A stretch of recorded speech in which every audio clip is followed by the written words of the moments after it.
Welcome to Female Fluence. We are a place of women empowering women. This is a safe environment where females are not judged nor afraid to flourish. My goal is to help you live an energized life of balance, whether as a mom, a wife, or in your profession. It is time to have self-worth and self-compassion. Live in the present moment and surround yourself with only healthy connections. So join me, Promash Shua, a woman empowerment life coach, an educator, and a mother of three, to help take you on a journey of true identity and inspiration. Betrayal is hard, like an atomic bomb that would explode your relationship. Betrayal signifies the shattering of trust by someone who holds a significant place in your life. The moment of revelation, often known as the discovery day, can manifest in hearing the crushing words, "I have met someone else," or stumbling upon undeniable evidence of infidelity, causing your entire world to crumble. Regrettably, research indicates that infidelity is not uncommon.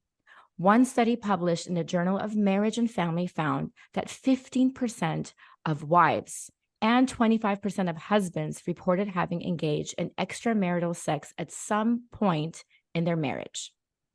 If you find yourself grappling with the aftermath of betrayal and navigating through a maze of emotions, the healing journey is complex.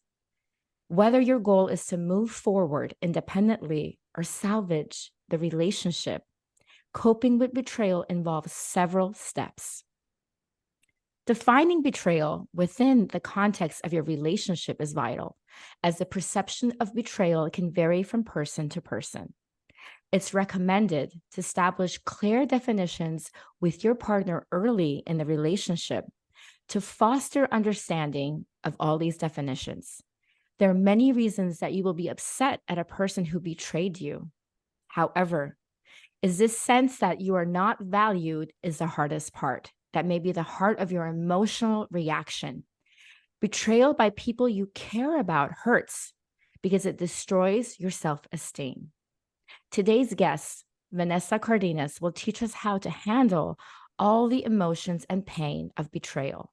She too was betrayed and began her healing by immersing herself in the journey towards healing and transformation, and learning that the ultimate key to her freedom was to build herself back up brick by brick.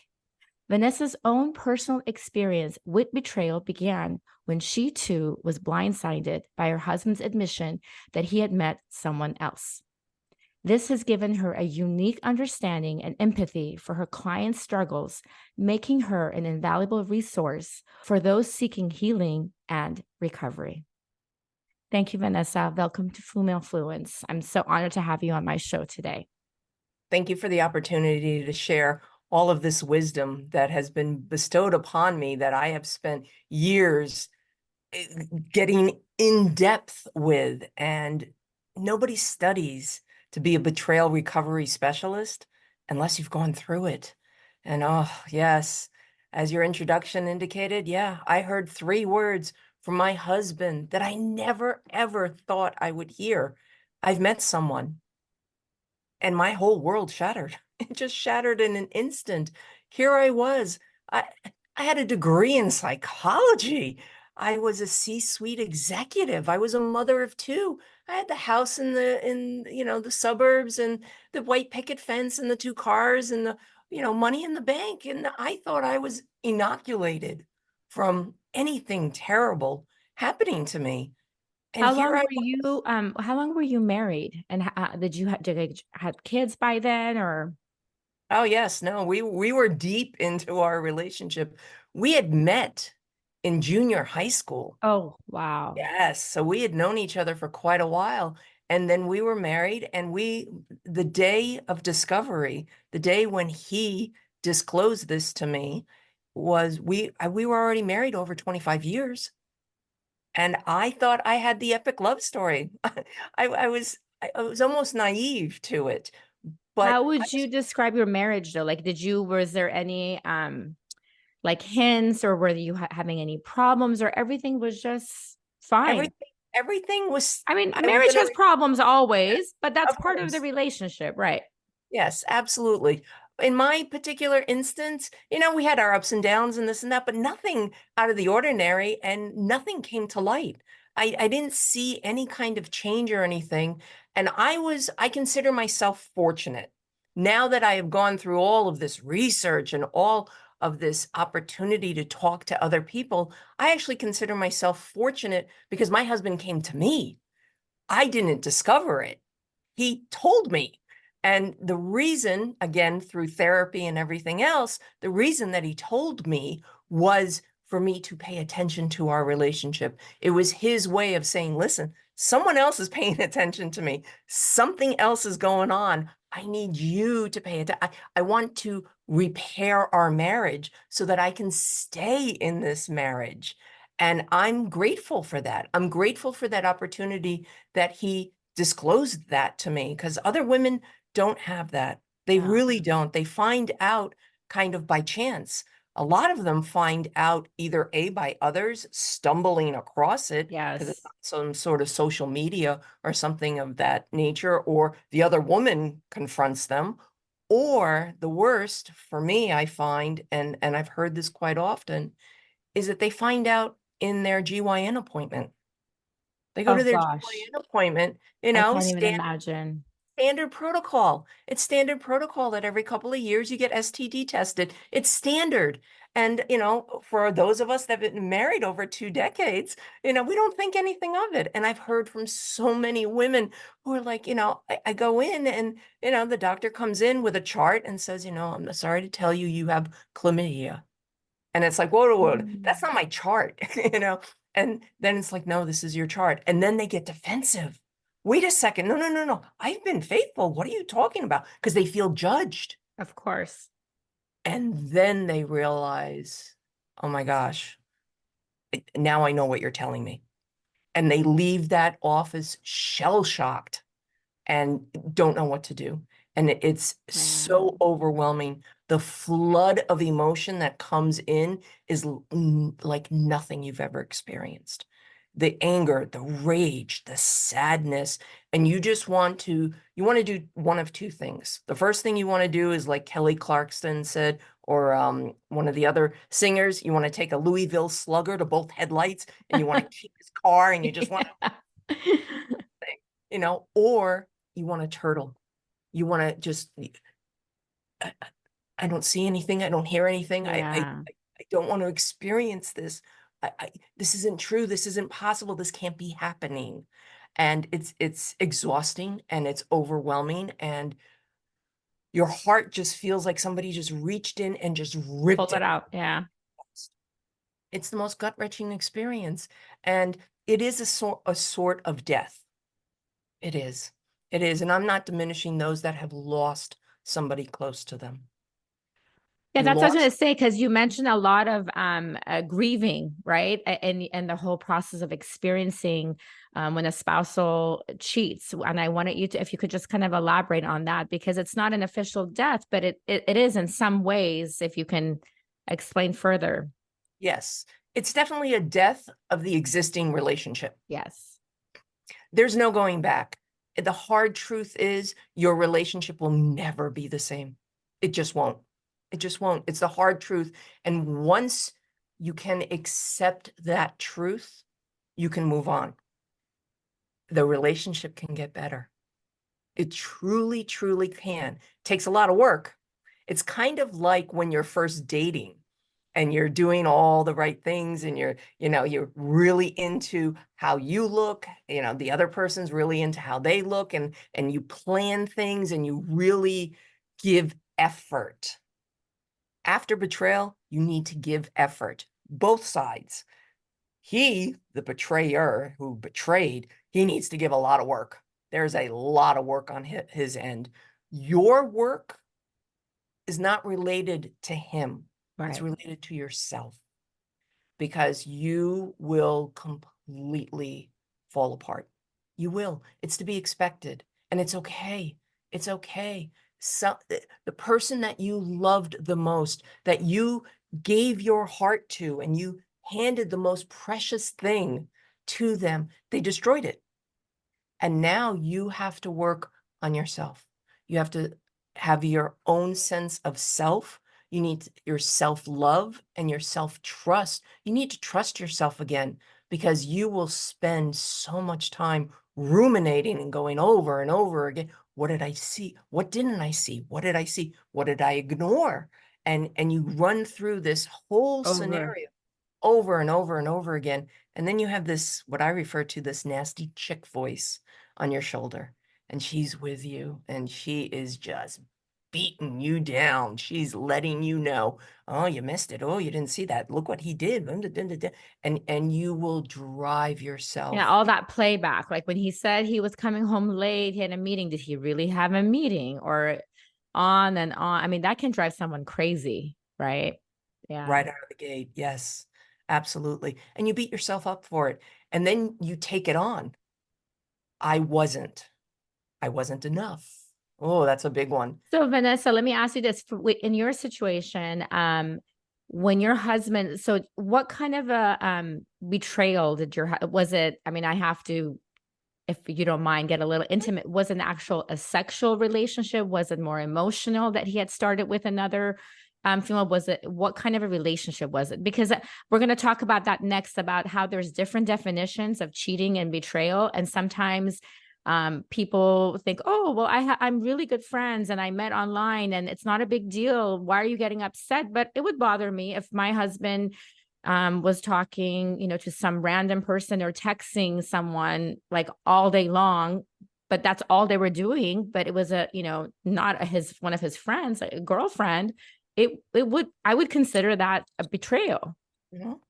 Absolutely. Everybody's definition is a little different. That's because everybody's relationship is very different. Right. Everybody's relationship is as unique as your fingerprint.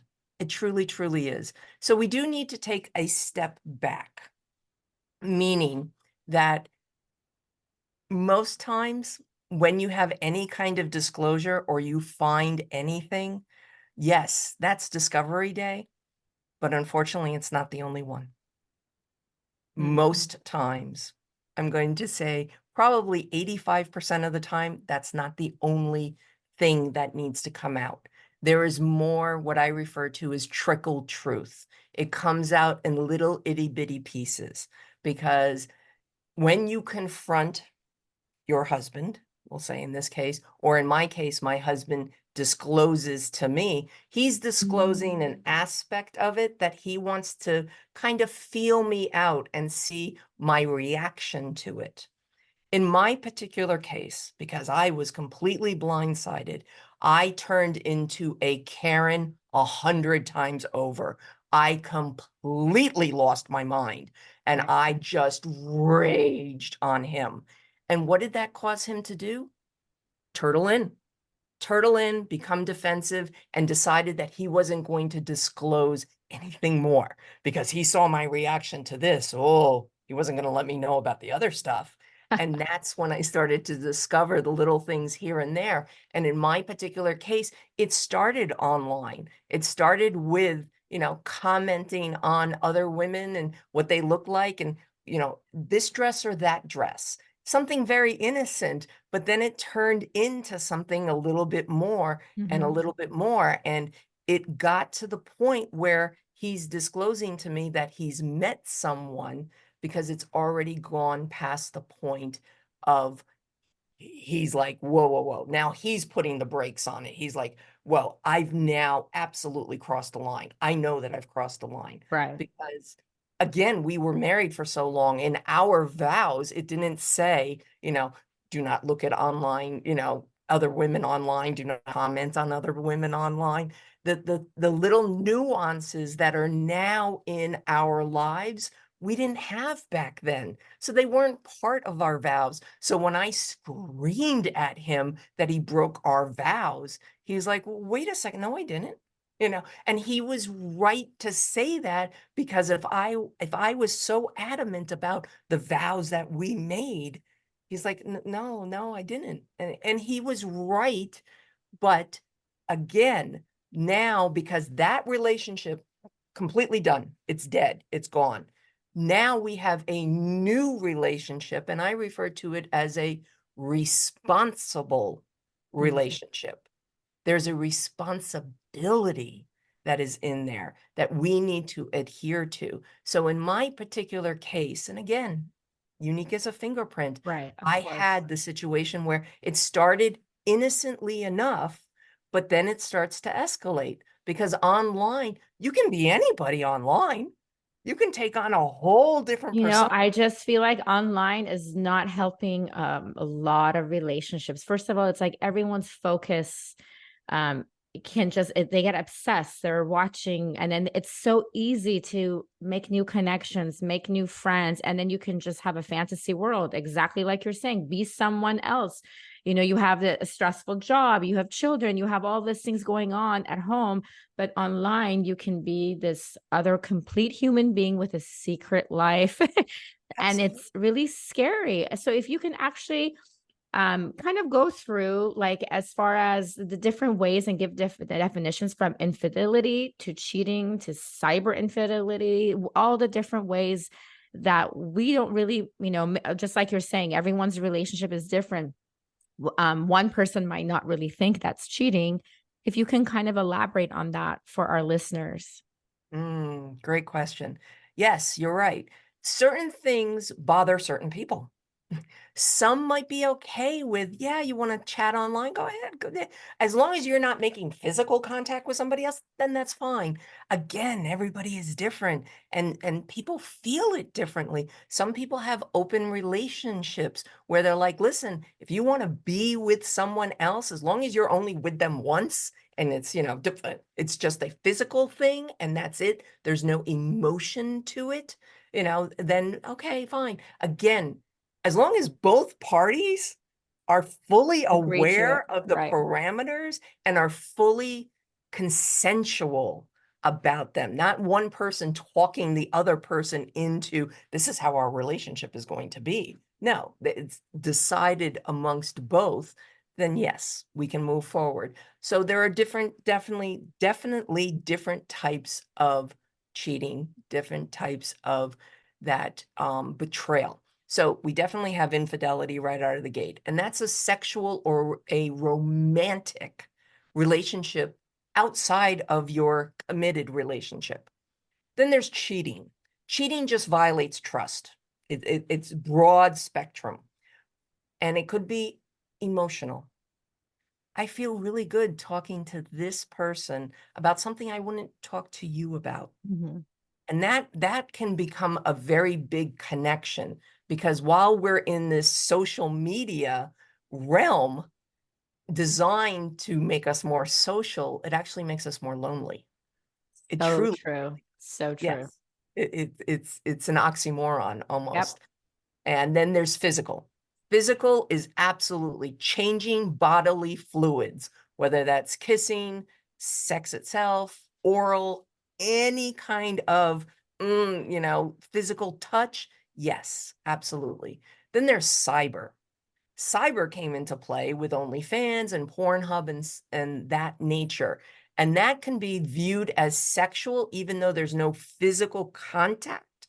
It's still you're doing something to an image that is physical as well. Then there's micro cheating. This one's an interesting one. Wow. Yeah. I Micro didn't realize cheating. there's so many. Yes, yes. Micro cheating is the flirting.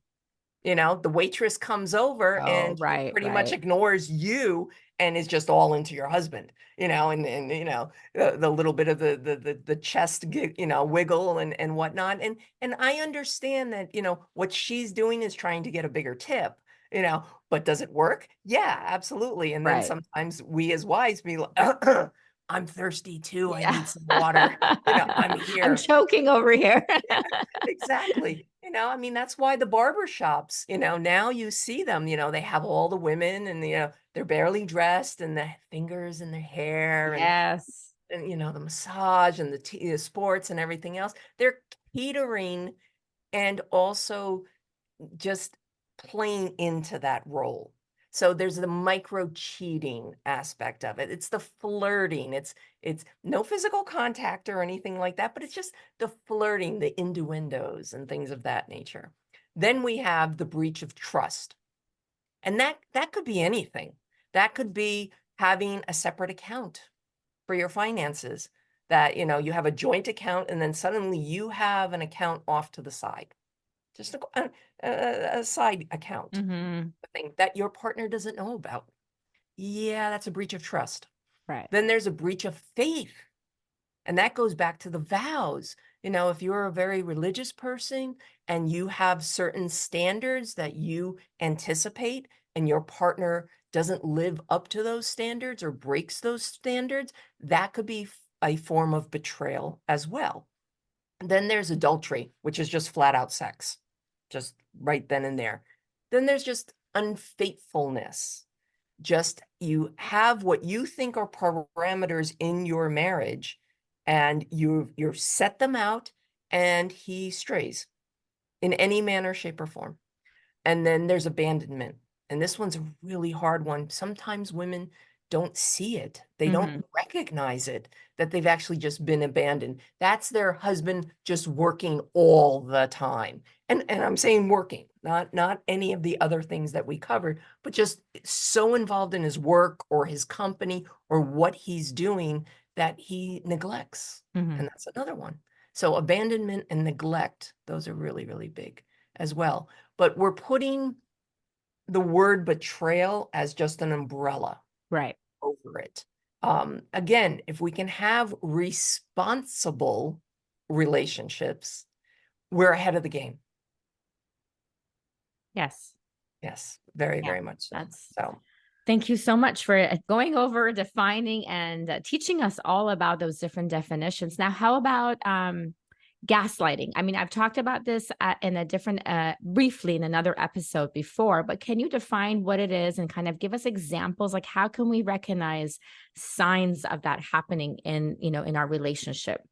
yeah, because this is a big one too, especially when trickle truth is starting to happen. We Mhm. talked about trickle truth, things coming out a little bit. My definition of gaslighting is practicing it's the practice of grossly and purposely. Those are the two key words: grossly and purposely misleading for your own advantage. Okay. So examples of this would be that your husband has his phone out on the counter. Surprisingly enough, he's not holding it all the time. Another thing. Attached to it, right? Yes, exactly. It's down on the counter, face up, and it dings. And again, because we're so programmed and we get this dopamine hit every time it dings, we look at it and there's a text message and it says something a little strange, like looking forward to seeing you later, and it's got a woman's name on it. And you see it and of Right. course, we all have the cell phones that, after a second or two, it disappears, but you've seen it. And you then question it. And your partner says, oh, you misread it. You didn't see it. Yeah, it wasn't Sarah, it was Sally, makes up a different name or whatever it is. And just completely dismisses it, just, oh, yeah, you didn't see it. It wasn't what you thought it was, Right, right. So you and start questioning, second guessing yourself. yes, yes. And it's really very disheartening because your sense of reality starts to dissipate. Right. Yeah, very much so. And it's key in making you feel even worse than you already do. Right. So So now one of the you're confused and you're doubting yourself. Now the self-doubt is growing.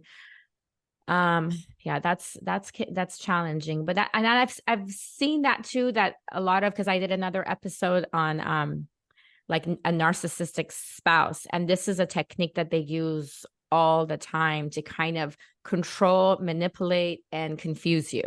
Mhm. So Yes, very, very much so. What I suggest to my clients and those right out of the gate is start writing everything down. mhm. Because as you descend into the darkness of betrayal, your mind will turn to Swiss cheese. And because you're being gaslit and you're also suffering from lack of sleep, lack Right. of nutrition, lack of water, just overwhelming feelings of everything, you will forget. So my best suggestion is start writing stuff down. Get a journal. He said he'd be home at 8 o'clock. He arrived at 10:30. Okay. Because when you confront the situation, whether you confront it yourself or you confront it in therapy or you confront it in coaching, if you turn to him and say, on Tuesday night, you said you'd be home at 8 and you were home at 9:30, he goes, well, no, I was home at Mm-hmm. 8:30 on Tuesday. Rightfully so, because you got the day wrong. Right. So when you confront with not correct information, it gives him an out. Whereas Exactly. if you're solid with, hey, I took a screenshot, I took a photograph of your phone going on. This is your phone, right? This is Yes. a Yeah. picture of our children, right? And you see the message right here, right? There's no disputing it because you have collected the evidence necessary rather than relying on your mind, because your mind and your heart completely disconnected. That's a really good information, because when you have so much emotion going on, you can't be so head on about all the facts because the emotions are taking over. Now, can you explain to us what do you think are the different reasons, like the root of betrayal? Is it usually there's problems in a marriage, or is it one of the spouses is not feeling the attention that they need, or they have insecurity, or maybe there's just like a sexual addiction? All of it, all of the above, and there's so much more. We can become complacent in our relationship. We can become it can be have a commonality that we're just used to the way our relationship is. Come home from work and we have dinner and we sit on the couch and it's Groundhog Day, day after day after day. And, we feel a sense of distance. Right. That's a big one, is distance. It's definitely ego. As we get to a certain age, do we still have it? You know, Hmm. can I flirt with this girl and get her phone number? Like that's a challenge, type of thing. But he doesn't recognize that by doing so, he's, micro cheating, by flirting with another to get a phone number. Not that he has any intention of ever calling her, but it's just the hunt, you know, Of and being able to achieving exactly. that. Yes. Oh, it feels good, blah, blah, blah, type of thing. Asserting himself, asserting his power. Maybe he's having problems at work where he's feeling that his role in his career isn't where it used to be. Right. So now he needs to assert himself, a need for that control, I'm I'm it type of thing. Then there's poor communication. That's a big one. Either poor communication or lack of communication altogether. No longer sharing the details of your day with Right. your partner, feeling that they don't hear me anyway, so why bother talking about it?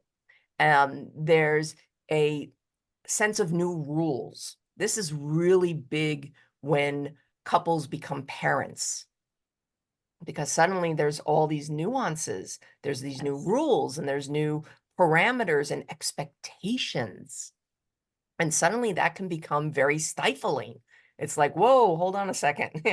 I I need to go out. I need to breathe Yep. because I'm suffocating Of this course. relationship. And I'm not talking about my needs and what I need. I mean, obviously, I totally agree with you. I feel like when you do bring, I mean, when you have children, um, it's amazing and it's precious. But on the other hand, it really changes your relationship. At the beginning, if you can survive that whole chaotic madness, and one feels exhausted, the other one feels like there's no attention. And if you can kind of survive past that and then work together as partners, your marriage can be so much stronger. But if you don't, that's when things start to fall apart. So having kids in a relationship, yes, that can stifle a lot of the lack of communication, lack of sex. There's just, you're exhausted, right? So now, based on your maybe research and experience with your clients and your research, do you feel like the wives are cheating more or the husbands? I'm just curious. Um, for a long time, go back to the 50s, it was definitely men and then women, Yeah. type of thing. But we're slowly starting to balance the equation, very much so. But women and men do it for different reasons. Women do it for an emotional connection, Mm-hmm. an emotional Of connection course. to someone else, whereas men cheat more for physical. They want to have that sensation, that physical sensation of another person, but it also it allows for all the endorphins to run through their body and the dopamine, and they feel good and they feel masculine until they come home and see their wife, and then the shame and the guilt just eat them up from the inside out. Yeah. So now let's talk about forgiving. Now, if we're forgiving our spouse, which I have to say, we're going to talk about you and how I admire how you decided to forgive and actually stay in your relationship, which is, I feel like, so difficult. But I think if you think your relationship is worth it and your spouse is willing to work through it, it's a long journey, but that's what you decided to do.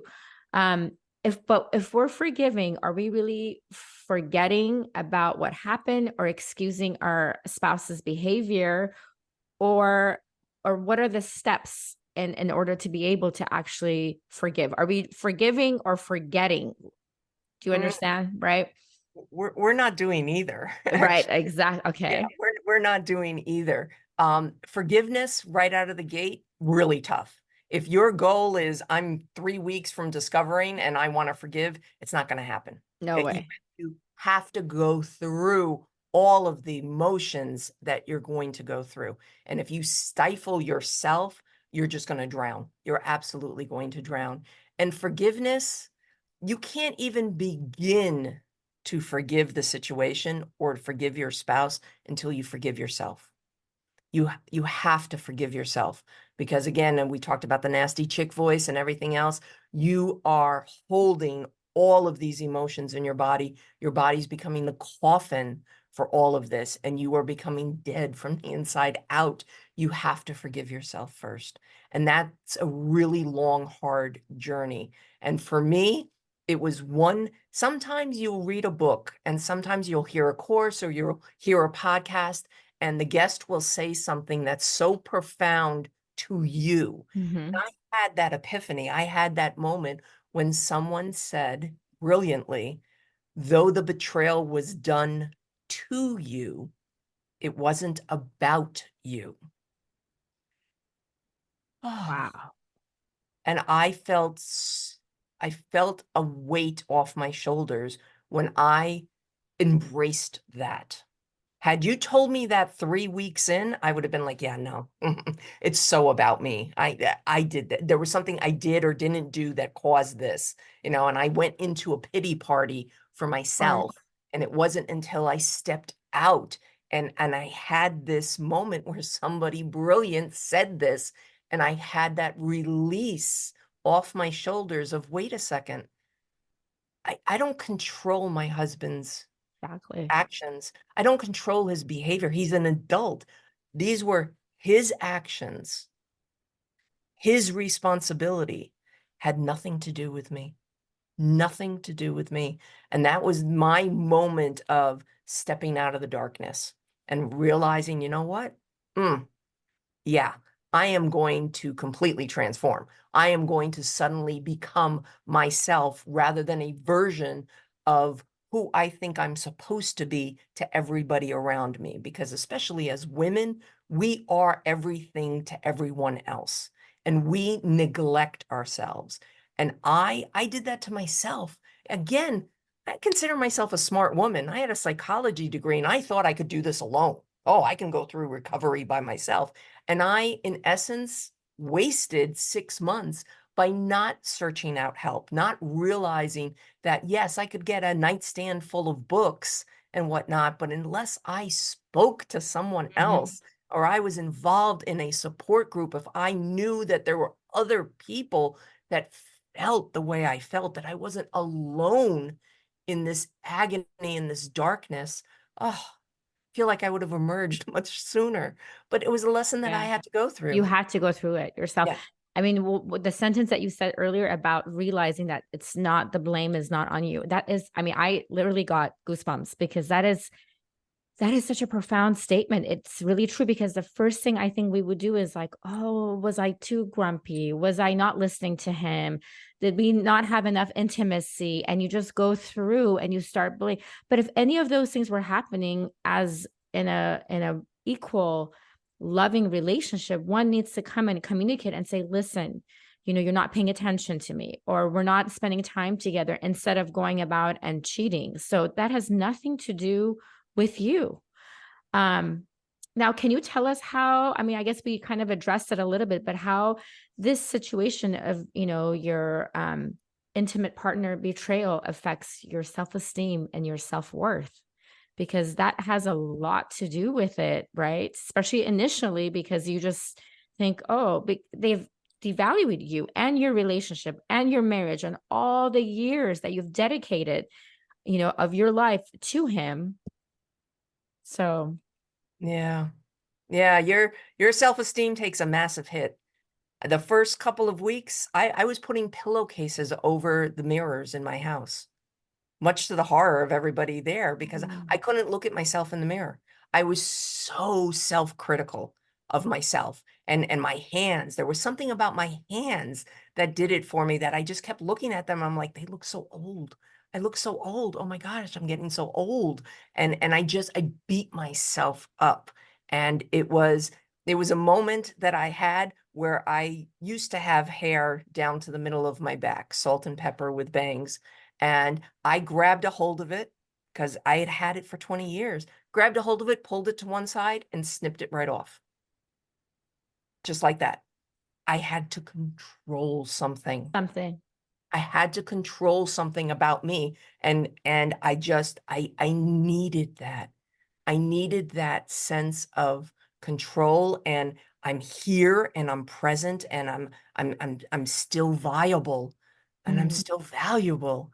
And then with each discovery day, something else happened with my hair. And I'm so grateful and proud that my hair has been the exact same way for years now, because I don't have any more trauma happening to me. And I'm grateful for that. But at the same time, I got to step into who I was meant to be. I walk into, because I'm a C-suite executive, I walk into boardrooms with pink hair, and people are like, So did your hair, the color and this cut, that start from this? So this is like kind of your signature of your journey and your yes, transformation. I yes, love it. yes, So now yes. every time you look in the mirror, you don't need to cover the mirrors anymore. You're reminding yourself what you've been through, how far you've come, how strong you are.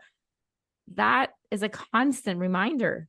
Oh, yes, very, very much so. And the And beautiful it's thing, bold. I love it. oh yeah, no, I'm here. I'm here. And the Yes. most beautiful thing that I did was that I did a photo shoot. And sometimes people are like, "Oh, you did a photo shoot." And I said, "Yes, I did a photo shoot because I wanted to show everybody that there's beauty in a woman being dressed." Yeah, dressed. I was completely dressed in all these photographs, and I looked like $1 million, and I felt like $1 million. And I was like, yes, I am here. And you can see all the photos on my website. I plaster them all over because I'm so ridiculously proud of them. Oh, Whereas that's before, great. I couldn't even, as I said, I couldn't even look in the mirror. My self-esteem was so shattered. And every woman I came in contact with, I thought to myself, I wonder if my husband would be attracted to her. Mhm. it, I was doing it to myself. I was beating myself up. And again, these words, though it was done to you, it wasn't about you. Oh, Exactly. and I was released. I was released to rebuild myself and get my self-love back and my self-trust and my forgiveness of myself before I could even look at forgiving my husband. That is so deep. I'm so proud of you. Oh, That's thank you. such a crazy strong, but powerful transformation. Mhm. Now, as we heal, you stated in your book, and I actually have your book right here. Great book if you are experiencing what we've been discussing on this episode today. Betrayal, cheating. It has journal prompts. It goes through all the steps and feelings and emotions, so you feel like you have a community right in this book, and there's resources as well. But you said, to quote from your book, honor your boundaries. Take up everything to every woman cape and slip into your invisible force field armor. How can we set up healthy boundaries without building a mental prison or wall for ourselves? Mm, very good question. Well, let me tell you my boundaries, because sometimes we have to start with an example, because sometimes the boundaries are really hard to kind of articulate. My boundary is, and it's just 3 sentences. It's really, really very simple. Yes, I used to have a long laundry list of you're not to do this, and you're not to do that, and you're not to do this, and you're not to do that, and you can do this, and you can do that, and I'll let you do this. It's not about control. It's just not. Boundaries are not about controlling someone else. They're really about your own actions. So I know that he cheated. He knows that he cheated. And we both know that if it happens again, I am gone. Mm-hmm. No questions asked. I'm out the door. There's no type of reconciliation. There's no, oh, I slipped. I'm sorry. Nothing of the sort. And that was it for me. And once I had that in place, what my action would be, you do this, I'm out. I'm Mm-hmm. gone. And it was so liberating for me. And it was liberating for him as well, because he now knew a responsible relationship. I'm going to be responsible in the relationship. I am going to make sure that anything that I do or don't do is what I would want me, my spouse, to do or not do. I'm going to live by the same code. And it was liberating for both of us. And he did a lot of work. He did a lot of work, for which I'm grateful, because again, sometimes there are relationships that dissolve. They Exactly. do. They dissolve. Sometimes the cheating is a cry not to pay attention to the relationship, but a cry, I need out of this relationship. Right. So when Because your husband came to you, to add on to that, was that a cry where like, I cheated, I need you to forgive me? Or I've met someone else and I'm not sure if I can stay in this marriage? Like, which way was he? Like, was there like the remorse level and he wanted to kind of say, that was it, I'm so sorry, please forgive me? Or he was confused? no, he was confused, but he wasn't confused about staying in the marriage. He was confused about how to approach me Oh, about, okay. I listen, understand. we need to pay attention to our marriage. I have this woman over here that's suddenly, she's caretaker to my confidence. She's really boosting me up. I really like how I feel, but Of I don't course. want that with her. I want that with you. Okay. So I want to go back So to that that. took a lot of strength from him as well, Yes, because he could have on his side, he could have just kind of, oh my gosh, either not, he didn't be honest with you, or he could have just run off and say, okay, this is not working. I found someone else. I have a cheerleader over here and I'm out of here. So I guess that's what I was trying to get at, that's why you stayed, because you had so much invested and he wanted to stay. He wanted to fix this, because many people cannot do this. right. It's really hard because the trust is gone. You keep playing backing. There's a lot of process going through of healing, but you use your pain to learn, grow, and gain strength and make yourself stronger, but make your relationship stronger. And that's kind of unheard of. So I'm really impressed of how you were able, I mean, to restore the trust, right? Because that's the hardest part to do after cheating has happened. So how would you say someone else who's experiencing what you're going through, how do you rebuild that trust? when it's broken? Mm, it's day by day. It's brick by brick. You can't go to the gym and work out for 6 hours so the next day you have a six pack. It just doesn't work that way. It's incremental, step by step. And yes, there are instances where you take a step forward and then the next day you take two steps back because there's a trigger, there's something that happens that pulls you back into the darkness. And you're like, oh my gosh, here I am again. And the goal is to get you out of the darkness as quickly as possible. You know, if you've already gotten out and now you're kind of pushed back in and you're like, okay, I need to get back out. I can do this. I have strength within myself. And again, it all comes back to you, your self-love, your self-trust, your self-forgiveness. And if you can stand confident in who you are and set a boundary that you feel comfortable with, I feel comfortable with my boundary. He does it again, I'm gone. Right. It feels so liberating. And it's a declaration of here, this I'm working towards forgiving you, because forgiveness isn't a absolution. It's not a absolute here, we're never going to talk about it again. Kind of hard to do that when I'm a betrayal recovery specialist for us Right. not to talk about it. Do I get triggers? Yeah. Every once in a while, there'll be something that'll pop and I'll be like, ooh, I don't like the way this makes me feel. And I acknowledge how it But now makes me you have the tools because feel. now you've learned and grown so that you know, okay, that's a trigger. So what I have to do before I fall in that dark spot again, which Exactly. which is really helpful too. Now the other thing that is hard, I think, especially since you had children. Mm, So how do you go about for our listeners to know if your children are old enough to understand what is happening? I mean, how do you explain what's happening to your relationship? Because that's something you can't really hide. You're crying, you're fighting. I mean, as much as you try, the kids are so intuitive and they're so smart. They pick up, even the younger ones, like the 3, 4 year old, they know what's going on. So do you tell them the truth? But then how are they going to regard the unfaithful parent? Or do you lie to them and say, oh, mommy and daddy are having, I mean, how do you go about doing this? And mm, I guess what the age? I mean, if they're like, obviously, if they're like 15 years old versus like the 2 year old, there's different ways, but how do you think or how did you do it? Or how would you give advice to some other parent? yeah, I completely screwed this up.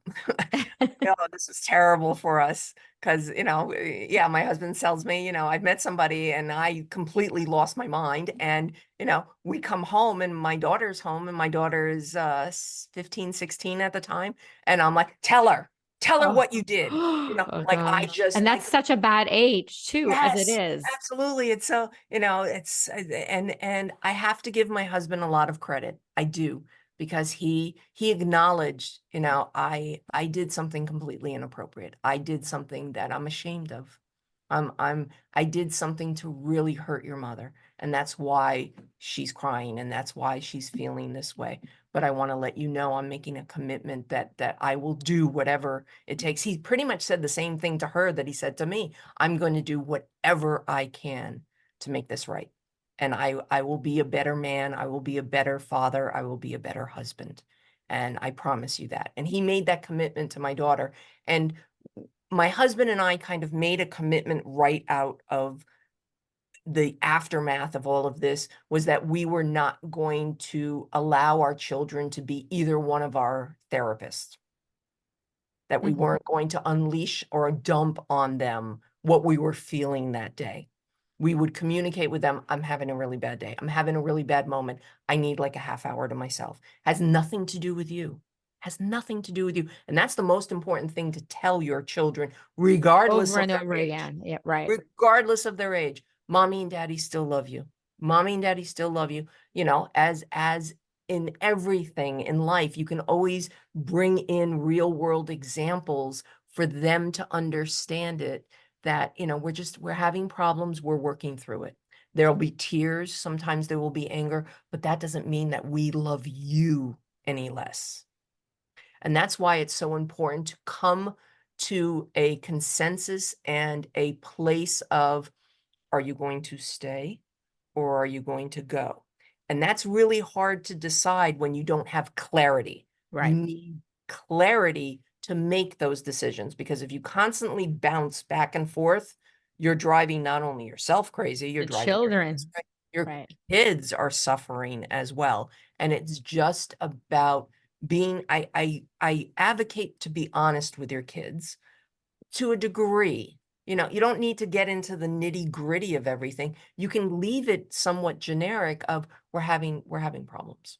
There's difficulty, and there's going to be difficulty throughout your whole life. And we're going to work through it, because you do need to work through it regardless of whether you're staying or you're going.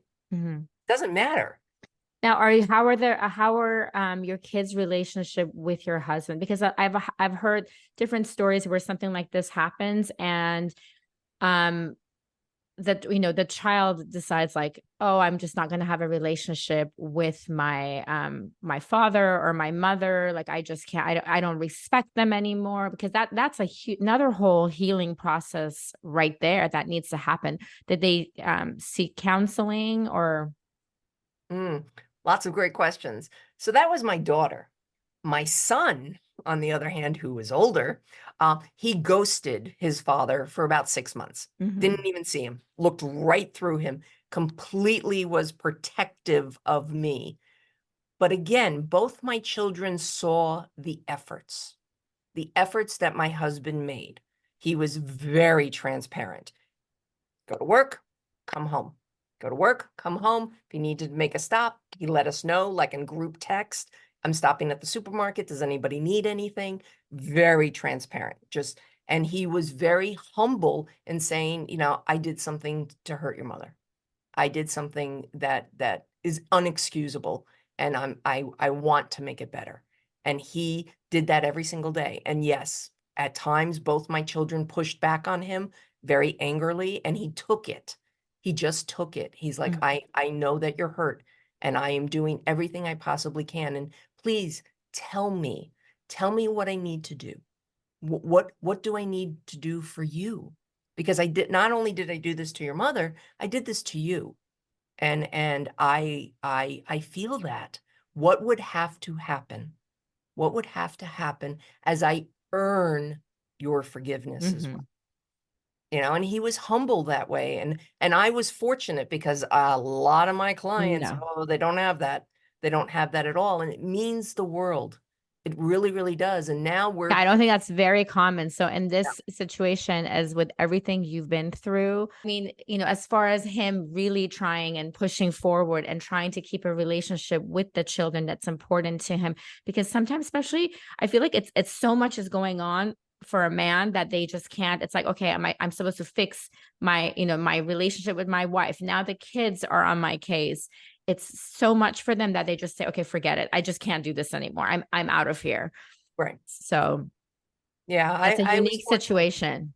Yeah, very much so. And I think that has a lot to do with his upbringing, because both he and I were raised by single mothers. And his parents went through a very bitter, awful divorce, and he saw it. And he still feels the Okay. ramifications of that. Even in his 50s, he still feels the ramifications of that. And he didn't want to put his children through that. Of course. And there's a lesson in humility, and there's a lesson in taking responsibility for your Exactly. actions. And that was a really powerful lesson for our children, to recognize their responsibilities. Because yes, my son, after 6 months, slowly but surely started to talk to his father and this and that. And then a few years later, after that, my son acknowledged his responsibility in behaving that way. And maybe that wasn't the best at the time, and it was very hurtful to his father, but that was his way of coping. So there was a huge learning lesson for your children as well. I mean, just learning about accepting a responsibility, admitting it, and then, come forwarding and trying to fix the situation, which is so mature. So how long did this process all take, from Mm, the discovery date to the recovery? So how long in between? years. There's definitely years in there. We're still learning. Of We're still course. recovering. It's still there. The bulk of it, Yes. It's probably about a 2 to 3 year Okay. process of just being able to breathe, being able Yes. to acknowledge one another. And again, it's a duration of time. A lot of people will say that time heals all wounds. I got a little bit of an issue with that. I agree that time with work Yes. heals. If you If you just, ignore it, it's not going yes, to. yes, exactly. That's very much so. So we had the time and the work was put into it. I needed a lot of work, without a doubt. I did. My husband needed a lot of work as well, but I felt it all. I mean, I just fell into it, and he wasn't prepared for that. He didn't anticipate that I would fall so hard into the darkness almost immediately, and just everything piled on me. And it was only through coaching and therapy that I recognized that the reason that this one was so hard for me was that there were other betrayals throughout my life that I never had the language to actually say that those were betrayals, and they never got cleaned up. Okay. Um, I'll give you a perfect example. Um, My Uncle Marty. Oh my gosh. I loved my Uncle Marty. I was 8, 9, 10 years old. My Uncle Marty would come to visit, every year. He would always come with a gift, and it's not about the gift, but he would get down on his knee. He'd look me right in the eyes. Vanessa, how are you? Tell me about school. Tell me what you're doing. What do you love? Blah, blah, blah. He was so into me, and I soaked it all up. I loved it. And then one year, I was about 12, I guess, and he came and he was irritable and he wasn't paying any attention to me and he forgot my name. And oh, I just Mhm. took it all in. What did I do? I knew that my body was changing, and I was, I was trying to do good in school and all these other things. And I went through a whole litany of all these reasons why he wasn't paying attention to me. What did I do? What was wrong with me? And I took that all in. I just did. And then years later, when we went to his funeral, I heard words that I had never heard before: dementia, Oh my gosh. Alzheimer's. And then through therapy, that pivot of, wait a second, it wasn't about me. Mm. It was about him. He was afraid. He was fearful. He couldn't understand. He was so irritable that he didn't know who I was, and he felt that. And I felt that, but I descended into darkness myself, thinking there was something about me, not That's about him. heartbreaking. Yes. Yes, absolutely. So that was a form of betrayal. I betrayed myself. I didn't, and the people around me didn't explain to me that, they just dismissed it as well because they didn't know either. He didn't know either. He was just irritable, like, why am I forgetting this? I'm becoming forgetful, Right. type of thing, and whatnot. But sometimes we have to see things from other people's perspective, Of or we course. need to just pivot 1 or 2 degrees to see the situation differently so that we can clean it up. And once I cleaned up that situation, oh, a weight off my shoulders. It wasn't about me. Oh, thank goodness, type of thing. And it causes you to think about the other situations throughout your childhood, the bully that stole your lunch money, and you feel this type of thing. But if you can see it from their perspective ever so slightly, not excusing their behavior, just seeing Right. from their perspective, is the fact that lunch was the only food that they ever ate every single day, that they didn't have breakfast or dinner, that they were always by themselves in the evening. What type of person were they? What were their circumstances? Why did they need your lunch money? And if you can see it from that perspective ever so slightly, that it wasn't about you, Hmm. oh, you can clean that up as well. Yes. So you start cleaning up these little betrayals here and And the there. shoulders start feeling really light. Yes, they do. You're like, wow. But then you can, pump out your chest and stand in confidence and be like, you know what? Yeah, yeah, I got this. Well, Vanessa, you are so pleasant to talk to. Just to wrap up, betrayal is a challenging ordeal. Yet today, you have equipped us with such tools to rebuild ourselves. The emotions accompanying such betrayal, hurt, anger, and a profound sense of being lost can be so overwhelming. However, through the passage of time and the initial strides of self-care and self-compassion, avenues open up for rediscovering the meaning of your life. Extracting lessons from betrayal becomes a transformative process, offering insights that contribute to a deeper understanding of oneself, developing better relationships, and becoming more resilient. Crucially, it is essential to emphasize that learning from betrayal does not equate to shouldering, just like we talked about, the blame for it. Rather, it involves taking responsibility for one's own emotions and reactions. A gentle reminder is paramount during this healing journey. Gentleness towards yourself, the allowance of time for healing, and the space to grieve before turning focus towards the future. In this process, Vanessa, you have possessed the agency to shape your life and unearth new meaning from the ashes of betrayal. As articulated in your book, a healed person understands that the actions of their intimate partner have absolutely nothing to do with them. Vanessa, your insights on today's podcast have been invaluable. Is there anything else you would like to share with us today? I'd love to leave with a quote. It's from a magnificent book that I recommend to everyone. It's Man's Search for Meaning. Man's Search for Meaning by Viktor Frankl. And the quote is that when we are no longer able to change a situation, we are challenged to change ourselves. That is a great quote. Thank you so much for sharing. And I'm going to have to look that book up. Thank you so much. All the links will be in our show notes. Thank you for being a guest on Female Fluence. Thank you, everyone, for tuning in today to Female Fluence. Together, we can influence and motivate other mind-like females. Your job is to feel alive, be in control, and always be true to your own self. Please don't forget to subscribe so you can continue feeling inspired. All the links and notes from this episode will be posted on my website, femalefluence.com. Don't forget to also follow me at Female Fluence on both Instagram and Facebook. Lastly, if you are in need of a woman empowerment life coach to help you identify the barriers that keep you from living the life you seek, please send an email to info@femalefluence.org. Remember, my friends, don't just exist, but live your life to the fullest. I'm your host, Pearl Mashur. Until we talk next time.